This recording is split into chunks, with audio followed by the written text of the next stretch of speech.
Hello everyone and welcome to my channel. This is the 96th part of What If Deku Was Sanji's Reincarnation, My Heroes Reborn. The author of this great fanfic is Emily. Links to them and original story in the description. Chapter 96, Chaos in Babysitting. Eri quietly played with one of her toys in the common room. Everything seemed to be going well. "Where's Midoriya?" asked Kaminari. "He's at work studies, but it's also the first time Eri is able to trust someone enough that isn't Hagakure," said Ida. "Oh, that's really awesome," said Kaminari. "I wish I was close to Eri," complained Mina. "You're not even that close to Midoriya," said Kyoka with a sweat drop. Mina still complained. "Eri might be cute, but you have to remember she's still very skittish and is in danger as well," said Ida, "so whoever he trusts to babysit her must do a good job." "Aren't you the assailant babysitter though?" asked Kyoka. "That might be," said Ida, "but I plan to help Kota to ensure that Eri is safe while Midoriya is away on his meeting." That was when they heard the sound of someone snapping. In a flash of light, Eri completely vanished. Everyone froze. What just happened?" yelled Mineta. "Eri just disappeared," said Sato. "We all saw that," said Kyoka. "Don't worry, she's safe," said a voice. They turned and saw a man. He had gray skin, yellow eyes and red eyes, a white goatee, black hair, and wore a strange mishmash suit. "Who are you?" asked Ida. "That's not important," said the man. "You broke into our school," said Ida. "The alarm didn't sound," said Shoji. "Don't worry about that," said the man. It was clear that the 10 students were ready to fight this mysterious man. However, the man snapped his fingers, and all of them fell off. And that was when several of them realized why. "Did you just erase our quirks?" asked Mina. "I did," said the man. "Don't worry, it will be temporary." He then snapped his fingers again, and suddenly all but Ida and Kota found them with chains on their ankles. He snapped his fingers again and everyone felt their cell phones disappear from their pockets, as well as Ida's transceiver, meaning he couldn't send a distress beacon. "Why are you doing this?" demanded Ida. "I have my reasons," said the man. "If you want her back, you have to find her. She is somewhere on the school grounds." Ida and Kota knew since they weren't chained up like the rest, it was their job to find her. "Why are you doing this?" demanded Ida. "You'll find out why soon," said the man. She snapped his fingers and Ida and Kota felt their quirks returned. He snapped, then snapped again, and the TV also disappeared. "Oh come! We're stuck here." "And you took away the TV," said Kaminari. "Can you make it any worse?" yelled Mina. He smirked and snapped his fingers again, and everyone's homework appeared in the room, along with a deck of Uno cards.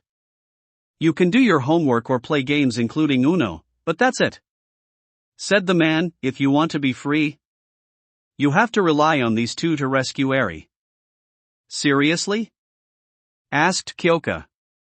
"I can't have you call any of your teachers or leave to inform them what's going on, even if your homeroom teacher is busy," said the man. "What did you do to him?" asked Ida suspiciously. "Nothing, he was called in for a meeting about an upcoming hero thing," said the man. "It's just lucky he's busy." The class was quiet, unsure if they should believe. "Now I should leave. After all, you have to find Eri /. And I won't be going easy on you too, even if one of you resembles my wife," said the man. There was an awkward silence. What? asked Ida. "Personality-wise," said the man, who began to blush. "You see, she was almost as shy as you when she was younger, not to mention she also has affinity for animals, especially bunnies." They weren't sure how to respond to that, though it was the look on his face. He was very much in love and with wife as he talked about her. Mina would have found it cute had he not been a villain holding them captive. "Well, I have to go. Have fun," said the man. He snapped his fingers and he disappeared. No one knew how to react to this. After about a minute. Should we wait until Midoriya returns so he can save her? Asked Mineta. I don't know if that's a good idea. Said Ida, we don't know when he'll be back. Plus considering how powerful the guy is, who knows if even Midoriya can stand up to him. Said Kyoko. It's clear he wants myself and Kota to do this while Midoriya is away at work study. Said Ida, we will try to save Eri as quickly as we can and free you. Kota nodded in agreement. The two of them left, not sure where to go, but they knew they had to save the little. There was an awkward silence with the remaining 8. So what should we do while we wait? Asked Siro. Not homework. Said Mina and Kaminari at the same time. Outside of the dorms, thankfully Ida and Kota had already devised a plan. Kota called a few flocks of birds and told them Eri's appearance and to search for her. Will it work? Asked Ida. Hopefully. Kota said quietly, knowing it would be better to say certain words as the moment. All right. Said Ida. He proceeded to give Kota a piggyback ride. It was somewhat awkward as Kota was taller than him. Though for both of them it wasn't the most awkward piggyback ride they ever had, that was during the camp when Izuku has to give them one. Still.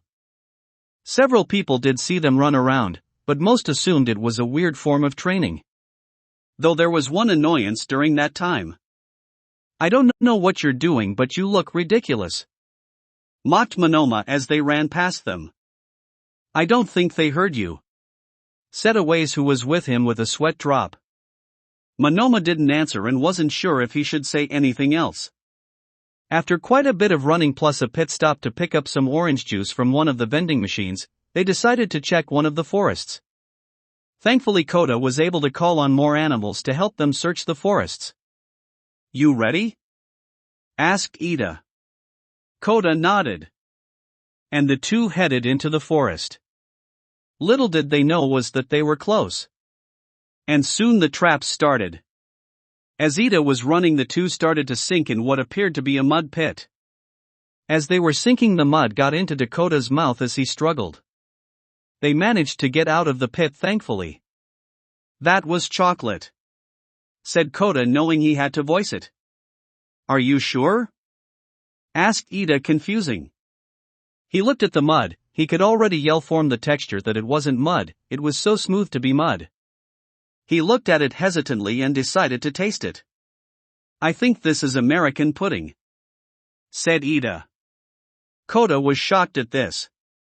I don't know why there is a pit of American pudding here, but I think it's from whoever kidnapped Eri. Said Ida. Kota nodded in agreement. They knew they had to find her after all. After making sure there wasn't any pudding in his engines, they continued their search. After about a minute, they heard weird chirping noises that made Kota go pale. What it is? Asked Ida. That was when they noticed what was making the weird chirping sound, very large ants. And they were surrounded. And soon they were covered in the ants. Kota was freaking out, as was Ida, though not as much. However, very quickly the ants left. And when they left, Ida noticed any remaining pudding they had on them was gone. That's odd. Said Ida. However, Kota was still freaking out. He put Kota on the ground and tried his best to get him to calm down. Not too far away, the man was watching them. I think I might have gone a bit too overboard with that one. Said the man, maybe give him something to calm him down. He then looked over to where Eri and smiled at what was going with her before paying attention to the screen he was viewing. Back with Ida and Kota. Are you all right now? Asked Ida. Kota nodded. He was still affected by the giant ants, but had calmed down much more. He picked up Kota again and ran. As he ran, suddenly the ground opened into a pit and both of them fell in. At least it's not pudding. Sighed Ida. That was when there was a bright flash of light and suddenly they were surrounded by bunnies. You don't know how you got here? Kota asked the bunnies. There were a bunch of noises. Do you need help getting out of here? asked Koda. Several of the bunnies checked the walls of the pit and indeed they couldn't dig their way out. Ida nodded, knowing that it was a good idea to get out of the pit. Thankfully the pit, while extremely deep for bunnies, was something he could get out easily. And over the course of the next few minutes they got all of the bunnies out. "We need to keep looking," said Ida as he got Koda and the last remaining bunnies out of the pit. Koda nodded. However, Ida didn't notice a vine's warp around his ankle and he was lifted into the air. A large evil-looking flower appeared and it looked like it wanted to eat him. However, Koda got an idea. "Does the plant smell edible to you?"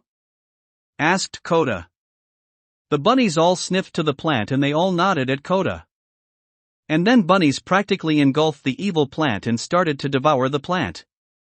The plant dropped Ida and the two of them watched it. The plant screamed in pain as it devoured alive. "They'll be fine," said Koda. Ida nodded. They counted on their way and soon they found the man sitting on a golden throne watching a screen. "I've been waiting for you," said the man, who was also drinking something. He then drank the glass and tossed the beverage over his shoulder, which exploded. Both of them looked at the man. "You want Eri back?" asked the man. Both of them realized that they now probably had to fight the man. However, what happened next surprised them. "Eri, your babysitters are here," called out the man. They noticed Eri nearby talking with some women and a large purple dog. She saw Ida and Koda and walked over to them. "You found me?" asked Eri. The two nodded, confused. "Okay," said Eri. That was when a large orange and red bird flew to her shoulder. Eri petted the bird. While she was still unable to smile, they felt some joy as she petted the bird. "Her name is Illumin," said Eri. "They told me she's really old and my quirk won't hurt her. The bird is more than a millennia old. Conserving her quirk, it's a good pet for her," said the man. The two heroes in training were deeply confused. "Ah yes, I forgot to introduce myself," said the man. He snapped his fingers and in a flash of light he transformed to his true form. "Who was Discord?" "The name's Discord. But I'm sure your friends told you all about me," said Discord. "The spirit of chaos from Equestria," said Ida, remembering the story he heard. "Exactly," said Discord. "Why did you do that?" asked Ida. "Well, you see, to spoil her," said Discord. "I had found about what happened to her and I told my wife and her friends about Eri, and my wife wanted to gift her a phoenix as a pet while her friend wanted to give her a lot of apples and apple products." Ida took a breath as he realized that made some sense. Though that didn't answer everything. "Why now?" asked Ida. "Easy. I wanted to play with you. The others would have figured I wouldn't want to hurt her," said Discord. "And where's the fun in that?" Ida took a breath. He was so very annoyed right now. Koda picked up a bunny as some of them had followed them and let him pet it. Discord looked at Eri. "I also intend to ensure that the man who hurt her never gets his hands on her again," said Discord. "I promise it, cross my heart and hope to fly, stick a cupcake in my eye." Ida stared at him. "Are you sure it's a good idea?" said Ida. "We both know I really mean it," said Discord, "or else Toru will come after me if I break it." Ida nodded in agreement. "Oh, and also to clear something up," said Discord, "I have full permission from the principal to do this." "What?" asked Ida. "It's true. Earlier today I popped into his office, introduced myself, told him what I was going to do," said Discord. Ida had heard stories about Nizu growing up, so hearing that, "I hate to say that makes sense," said Ida. "Well, now we must be going," said Discord. "We can't stay too long. Bye." Eri called out to the women. Discord snapped his claw and he plus the women and dog disappeared in a flash of light. However, something appeared. a large cart that filled with apples, of all sorts of Vaterites, crates labeled Zap apple jam and barrels labeled apple cider, along with what looked to be bakery boxes. It was clear to all of them that Ida was to pull it. They got to the dorms, so find that everyone was now free from the chains. "Is Eri safe?" asked Mina. "She is fine," said Ida. "Why did that man kidnap her?" asked Mineta. "You know how Hagakure told us about how she's friends with the spirit of chaos from her old world," said Ida. "Yeah," said Kyoka. "Wait, are you saying he kidnapped Eri?" asked Shoji with a sweat drop. "Unfortunately," said Ida. Koda nodded. "Why?" asked Kaminari. "So his wife and her friends could meet her and give her gifts," said Ida with a sweat drop. "They noticed Eri had the phoenix with her. Her name is Illumin and she's a phoenix," said Eri. "Cute," said Mina. "Also Shoji, Sato, can you two help us getting Eri's other gifts in here?" said Ida. "Apples?" asked Sato, remembering hear Toru tell him about the apple family. "Apples," said Ida. They brought the apple stuff in. It was clear that Ida and Koda didn't want to talk about what happened, and none of them could blame them. But of course they would have talked about it once they got back to the dorms and they had to tell them what happened. "Oh, that's the pinky promise I felt," said Toru. "That makes sense. Looks we don't have to worry about Chisaki getting her then," said Izuku, unsure if he should relieved or not. Mashireo and Todoroki both nodded in agreement. After all, they both seen what happens when a pinky promise is broken. "She's still not able to smile," said Toru. "No," said Izuku. Eri looked down. "It's okay," said Toru. "Sorry about what happened," said Izuku. "It's fine," said Ida. Koda just sighed. Nothing bad really happened and Eri got a new friend that could withstand her quirk, thankfully. However, the raid was happening soon and thankfully they had an extra layer of protection with Eri. Hopefully they're able to arrested him during the raid, and maybe beat him up badly during it.